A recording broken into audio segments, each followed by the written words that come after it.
Okay, so welcome to the deep dive. Yeah. The deep dive, where we kind of cut through all Yeah. the noise and like really bring you the insights you need Yeah. to really figure out what's actually going on. Exactly. Because we all know you guys are busy and you Yeah. want to be informed, Yeah. but you don't have time to like Yeah. read every report and, Exactly. be watching the news all the time. Yeah. No one has time for that. So that's our mission here, right? That's right. And today, Yay. today we are going to dive deep Here. into a bunch of fascinating material. Yeah. It's all spearheaded, I guess, by the Yeah. Thegloomboom&doomreport, A report? which Yeah. really kind of takes a critical eye at the Yes, at this kind of touted Yeah. strength of the U.S. economy, Yeah.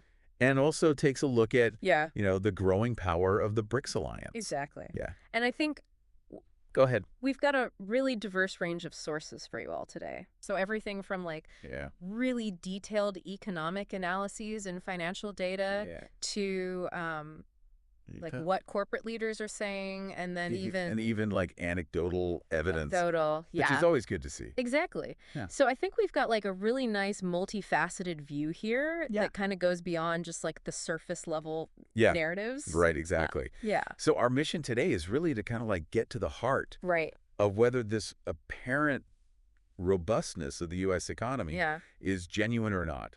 Yeah. Identify the key challenges that are facing both the U.S. and the global economic landscape, and really understand this potential ramification of this expanding BRICS alliance. The expanding BRICS alliance. The expanding BRICS, yeah, that's a big one. That's a big one. Yeah. So, okay, so I think let's unpack this. Yeah, starting with... report starts off a healthy dose of skepticism. With that skepticism. Which is how the report itself kind of kicks off. Exactly. So are things in the U.S. economy are things as all lit as they seem? As rosy as people seem to think they are. Yeah. Well, I think Go ahead. that initial skepticism is definitely warranted. Right. When we look at some of these early indicators in the report and, take France, for example. Okay. A developed European nation. Okay, yeah. So the head of Carrefour, a major retailer over there. Yeah.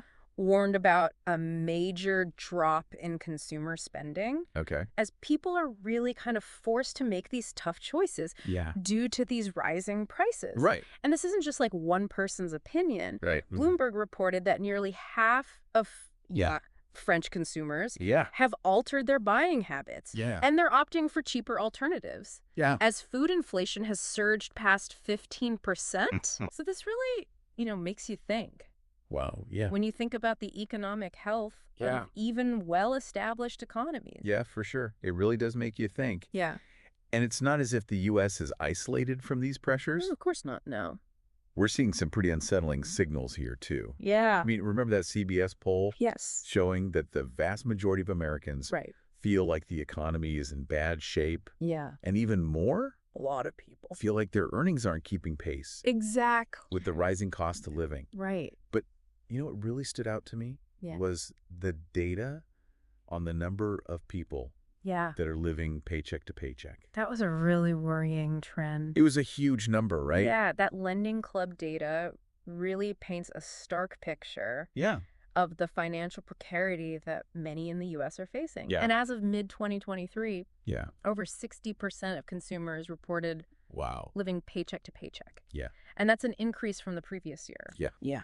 What's particularly noteworthy and frankly quite concerning is that this isn't solely impacting lower income households. Right. So we're seeing a rise in this. Yeah. Even among those earning between $50,000 and $100,000. Wow. And surprisingly, almost half of those with incomes above $100,000 are in the same situation. That's crazy. Yeah, it's pretty wild. So it really challenges this notion of like widespread financial security. Yeah. And it kind of suggests a systemic issue at play. Yeah, I think so. Perhaps stagnant real wage growth despite nominal increases coupled with these rising essential costs are contributing factors. Yeah, I think that's a big part of it for sure. For sure. So it's definitely a different picture. Yeah. Than what we see with these simple GDP. Right. It's more nuanced than that. Growth figures. Yes. And the report includes some pretty strong perspectives. Yes, it does. Like Michael Snyder's view. Yes. That the Fed policies are contributing to the impoverishment of the middle class. Yeah. And pushing the poor further into hardship. Right. Which is, it's a strong statement. Very intense. But, you know, it does align with... It aligns with what we're seeing, for sure. Some of these concerning data points that the report brings to light. Yeah. So according to the 2022 Census Bureau data, we saw the largest decline in real median U.S. household income in over a decade. And this drop was even more significant than what we experienced during the pandemic. Oh, wow. And if you look at John Williams' analysis from Shadow Stats, which accounts for after-tax income, the decline was even more pronounced, a substantial 8.8% in 2022. Wow. So that represents, you know, a pretty big erosion. That's a huge... of people's actual buying power. Yeah, for sure. Yeah. And it's not just these, like, broad indicators. Yeah. You know? Exactly. The CEO of General Mills gave, like, a very concrete illustration of how much prices have actually, like, escalated since before the pandemic. Right. We had a 35% increase. Yeah, that's a lot. Overall for food and beverage products. Yeah. And even 40%. Wow. For specific categories that they offer. It is. I mean, that's a huge jump. Right. That impacts consumers. Yeah, every time they go to the grocery store. Every time they go to the grocery store. Yeah. It's crazy. Sure. And it's not just groceries either. Oh, yeah, for sure. So Peter Bookvar highlighted that auto insurance costs alone were up 19% year over year in August 2023.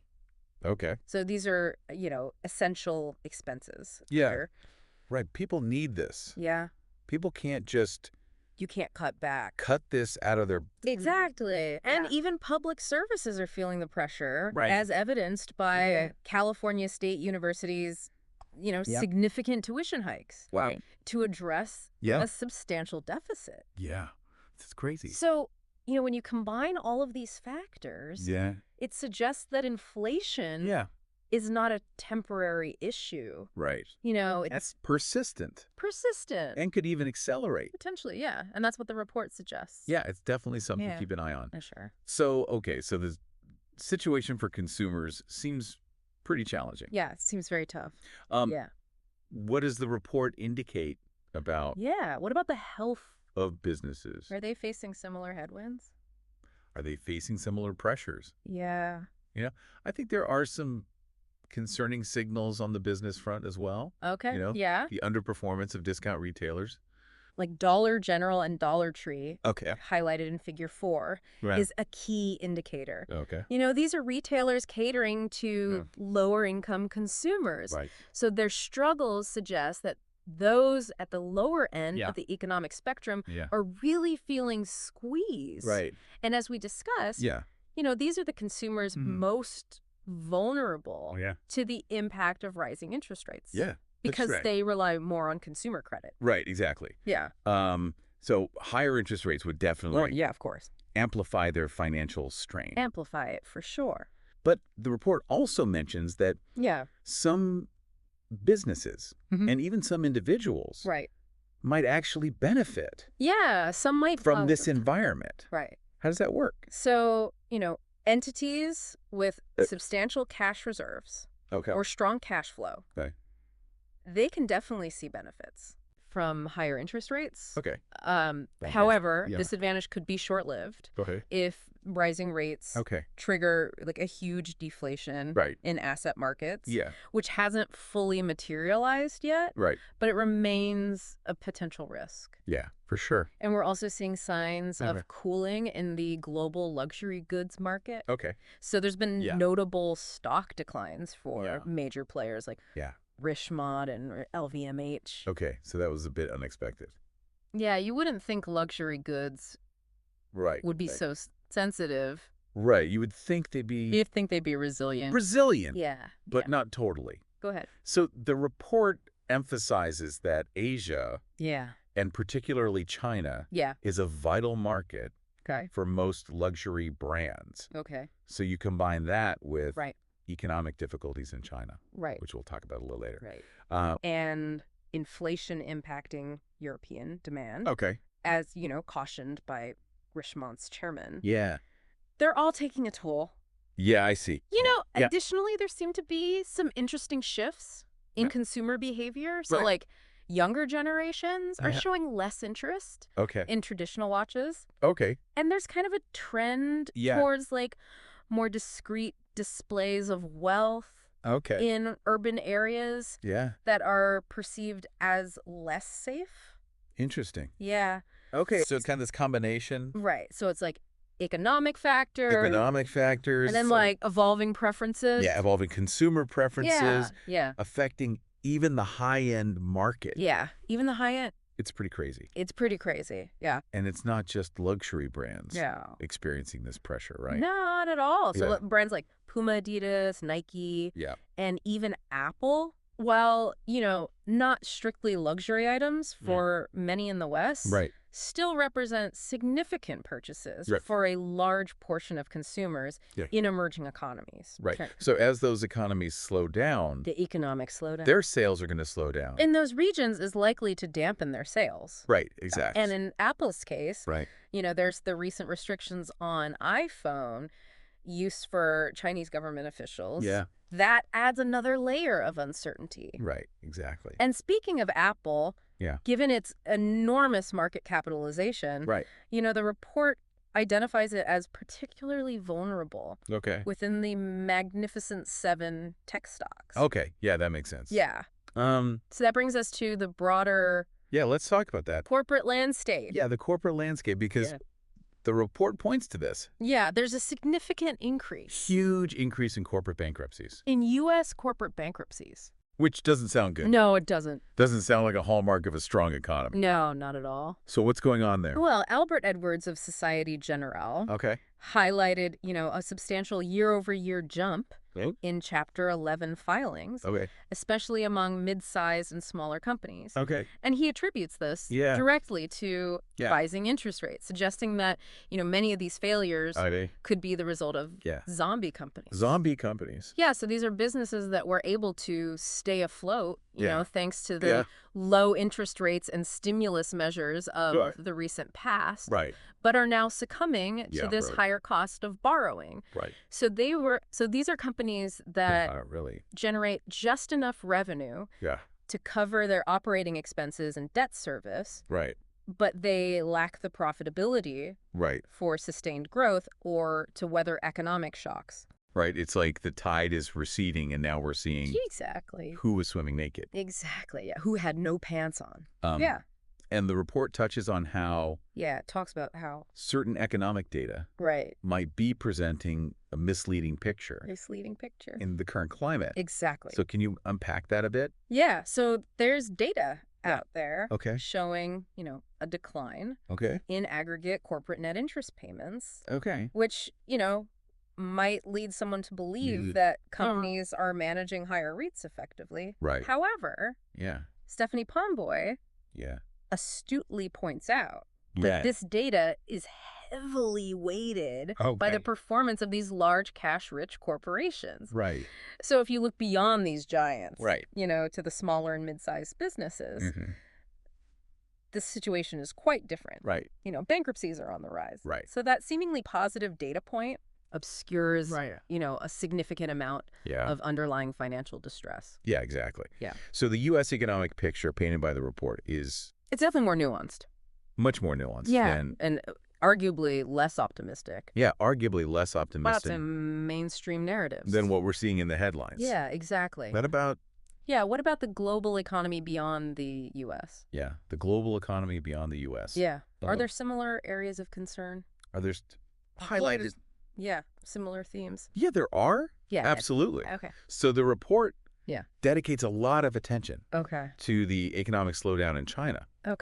So despite, official growth projections, the underlying data presents a concerning picture.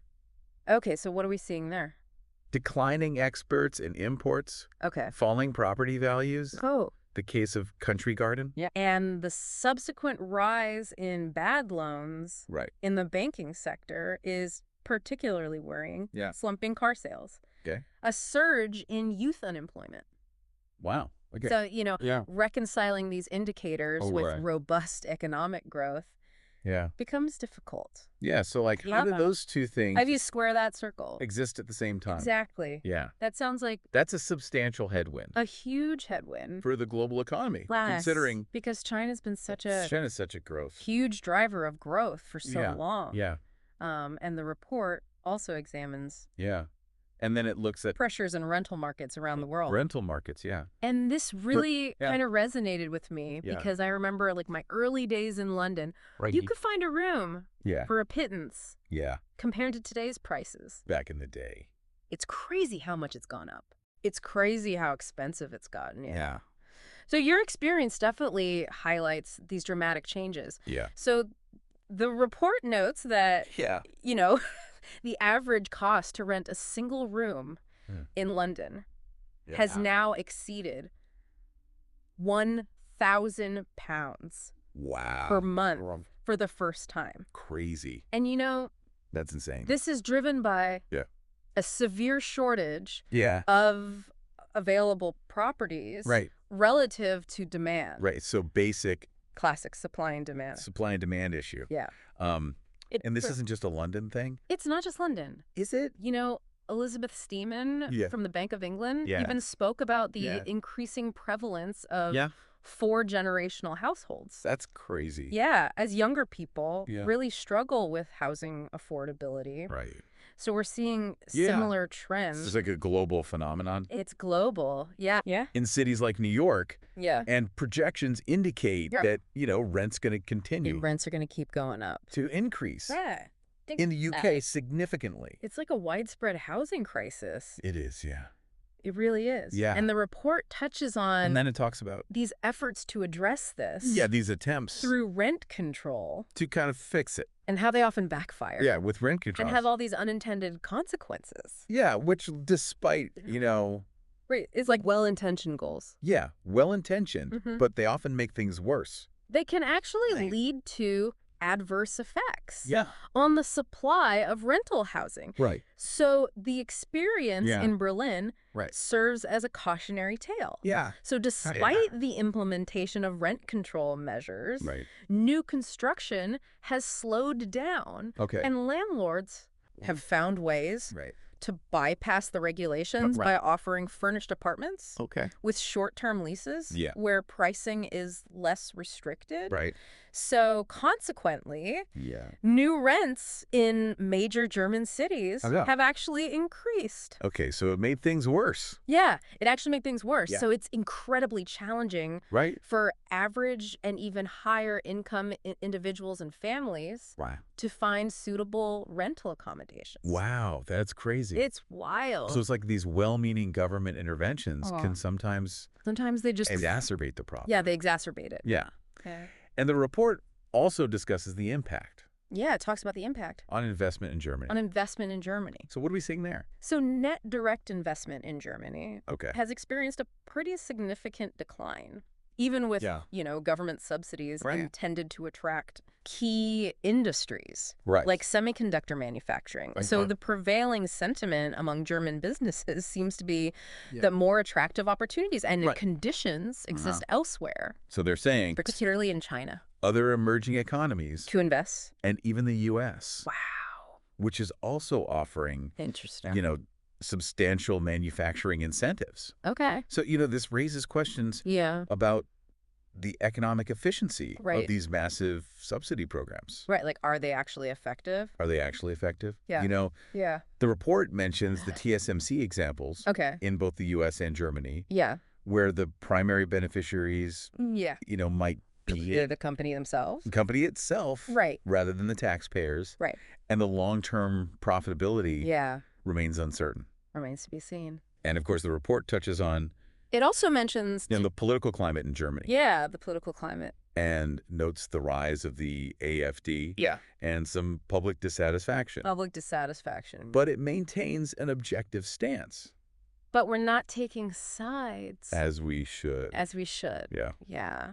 So it really paints a picture. It's painting this picture of a global economy. Of this global economy that's facing substantial challenges. Yeah, facing all these challenges across various sectors and geographical regions. Exactly. Now, the report also includes These personal observations. Personal observations, right. From Chiang Mai, Thailand. Yeah, from Thailand. Where the author resides. Where the author lives. So what insights do these provide? What do we learn? Yeah, what do we learn from seeing on the ground? These firsthand accounts, you know?